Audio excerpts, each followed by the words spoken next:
여러분 한 주간 잘 지내셨습니까? 네, 보고 싶었습니다. 여러분 작년에 뵙고 1년 만입니다. 네, 참 좋으신 하나님의 평강과 은총, 또 예비하신 은혜가 오늘 2026년 새해 첫 주일 신년 예배에 나오신 여러분께 예수 그리스도의 크신 사랑으로 충만하게 임하시기를 주님의 이름으로 축복합니다. 아멘. 오늘은 새해를 시작하는 신년주일입니다. 2026년을 여는 첫 주, 새해 첫 주일이지요. 그러면서 동시에 오늘은 교회력으로 보면 주현절이기도 합니다. 여러분, 주현절이라는 것은 예수님이 30살 되시는 해에 메시아로서의 삶을 시작하셨던 첫날을 이야기하는데요.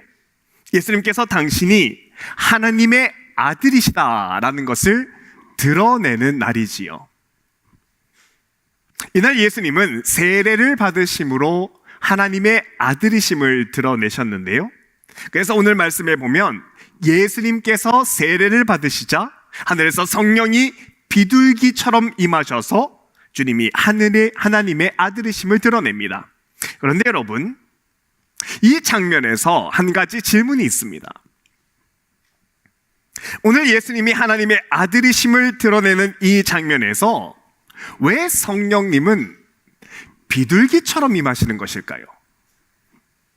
오늘 본문 32절에 보니까 성령이 비둘기같이 하늘로부터 내려와 그의 위에 머물렀더라 라고 말씀하는데, 여러분, 제가 성령이 왜 비둘기같이 임하시는, 여기에 왜 의문을 제기하냐면, 성령과 성령의 임재는 여러분 좀 이 비둘기같이 약한 새면 안 되는 것처럼 느껴지기 때문입니다. 여러분도 잘 아시는 것처럼 예수님이 사셨던 때의 이 이스라엘은 로마의 식민 통치를 받고 있었습니다.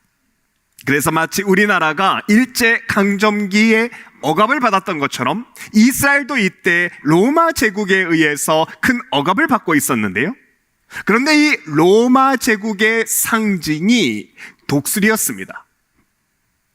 이 당시 유럽 전체를 제패하던 로마 황제는 그가 가는 곳곳마다 강력한 하늘의 보식자인 독수리의 형상을 항상 깃발로 만들어서 펄럭이고 다녔는데, 그래서 로마 제국 내에 독수리 깃발이 펄럭이고 있다는 것은 거기에 황제가 있다는 말이지요.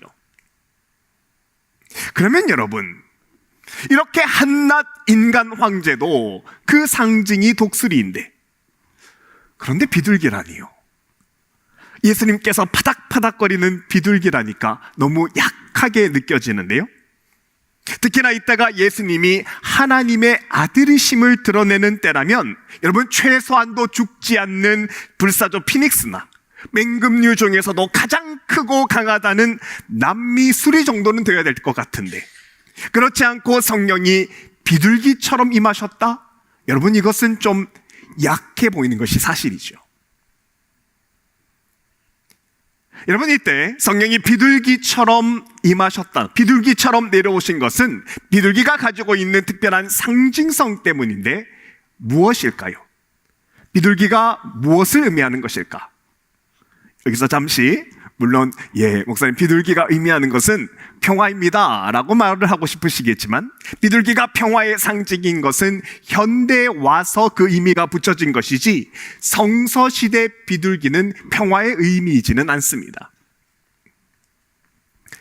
여러분, 이스라엘 백성들에게 비둘기는 성경에 보면 아주 특별한 의미가 한 가지 들어가 있는데, 창세기에 보면 아주 유명한 사건에서 비둘기가 등장합니다. 바로 창세기에 나오는 노아 방주 사건이지요. 여러분도 잘 아시는 것처럼 하나님은 세상이 사람들의 악으로 가득해지니까 물로 세상을 심판하십니다. 그래서 40일 동안 비가 내려서 이후에 150일간 물이 온 땅에 가득 차게 됩니다. 그리고 시간이 다 지난 후에 방주에서 살아남은 이 노아가 홍수가 다 끝났는지, 온 땅에 물이 다 빠졌는지를 확인하기 위해서 새 한 마리를 방주에서 날려보내는데, 여러분, 이때 방주에서 날려버린 새가 바로 비둘기입니다. 그리고 이 비둘기는 다시 방주로 돌아오지 않지요.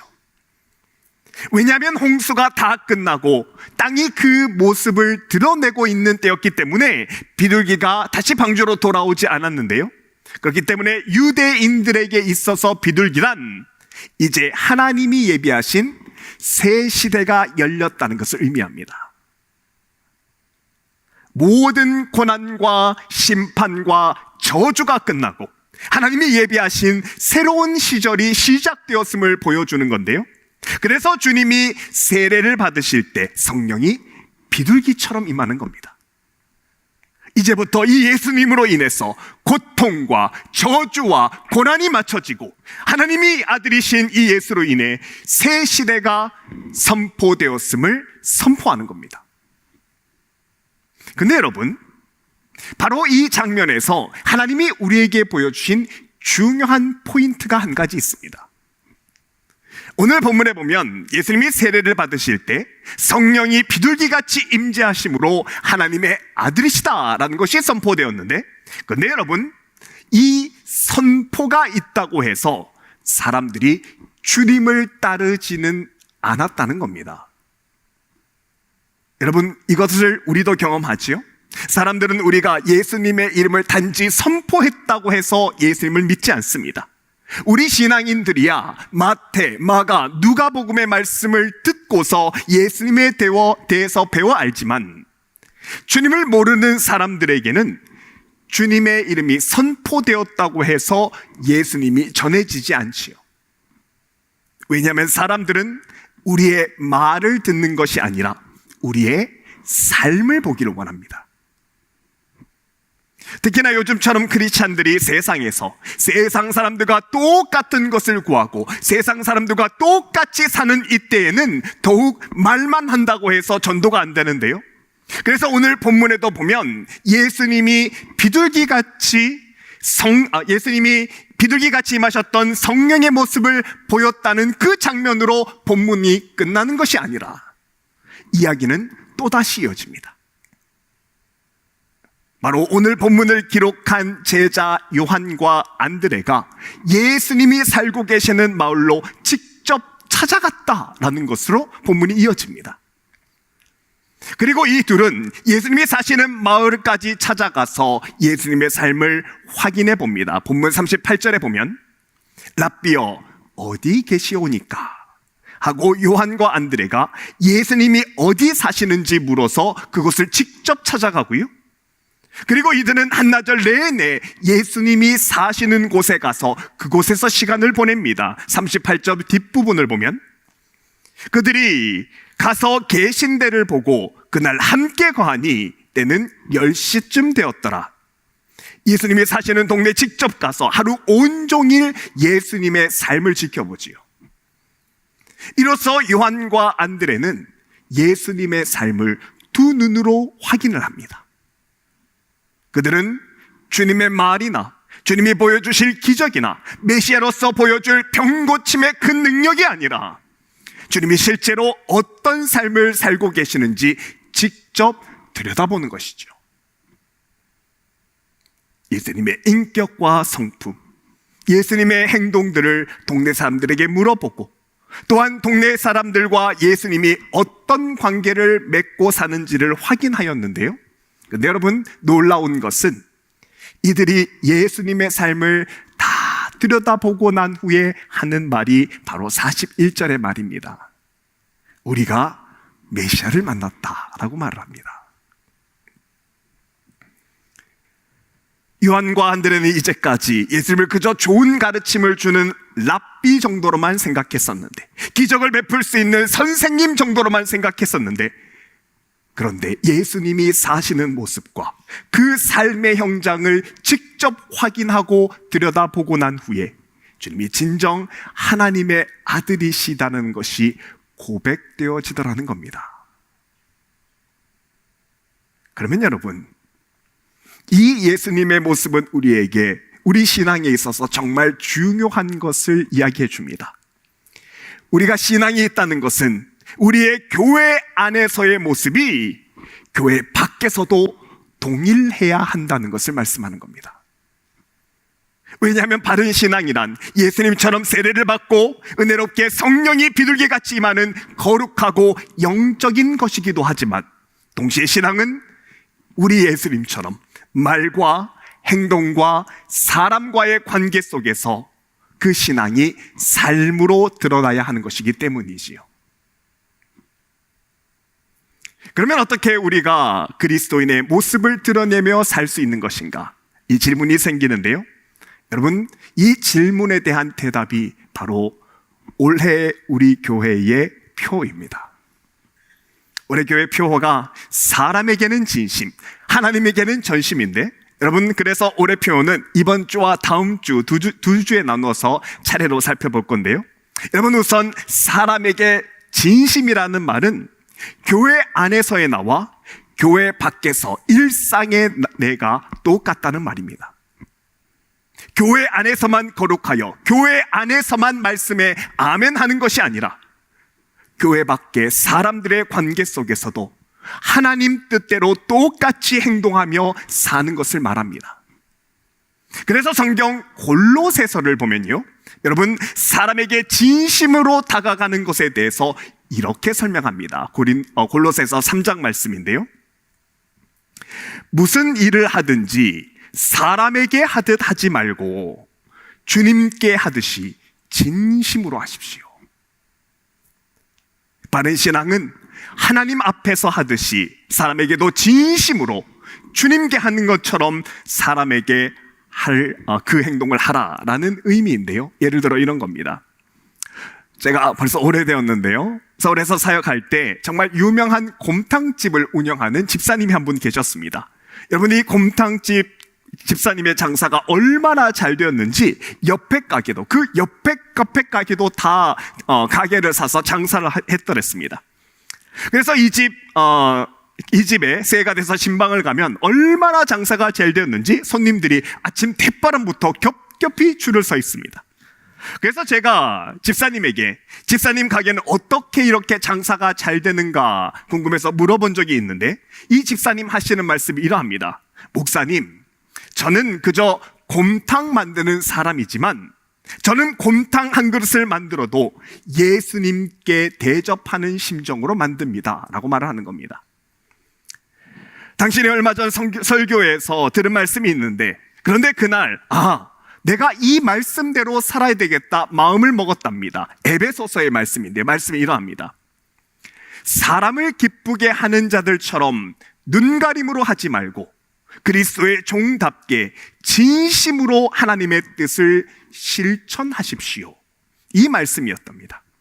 그래서 이 말씀대로 장사하려고 마음 먹고 이후에는 정성껏 곰탕을 드리는데 정말 한 그릇 한 그릇을 주님을 대접하는 마음으로 만들었답니다. 그래서 재료도 가장 좋은 고기를 썼다는 것이죠. 그래서인지 이 가게에는 참 특이한 것이 있는데, 한 달에 2번은 아무 공지 없이 집사님이 문을 닫아버립니다. 그리고 문 앞에는 이렇게 써져 있습니다. 오늘은 고기 국물이 좋지 않아서 문을 닫습니다 라고 써 있는 거죠. 야, 이게 무슨 말인가? 말은 알지만 어떤 사정이 있는지 궁금해서 한 번은 가게 신방을 갔다가 집사님께 물어보았는데요, 그러니까 집사님 말씀하시는 것이 이것입니다. 목사님, 고기를 넣고 국물을 밤새 끓이게 되면 내가 원하는 색깔이 나와야 되는데, 그런데 그 색깔이 안 나오면 이건 뼈와 고기가 좋지 않다는 뜻이랍니다. 그래서 그날은 문을 닫는다는 거죠. 사실 이럴 때는 예전처럼 그 커피에 타는 프리마 있지 않습니까? 그거를 그 곰탕에 넣어버리면 금세 맛과 색깔이 좋아지는데, 그런데 이분이 이 하나님의 말씀을 듣고 난 후부터는 그렇게 하지 않는답니다. 여러분, 이 곰탕집이 잘 되었을까요? 안 되었을까요? 죄송합니다. 식전부터 곰탕 이야기를 해서 배고프해서 너무너무 죄송합니다. 잘 되었습니다. 언젠가 뉴스에서 서울 곰탕집에서 조미료를 너무 많이 넣는 것이 문제라고 해서 뉴스에 나온 적이 있었는데요, 그래서 한동안 곰탕집 잘사가 서울에서 다 잘 되지 않았습니다. 그런데 이 집만은 여전히 잘 되었습니다. 아니요, 오히려 이 뉴스 때문에 이 집이 대박이 났습니다. 왜냐하면 믿음대로 실제로 살아가려고 했기 때문입니다.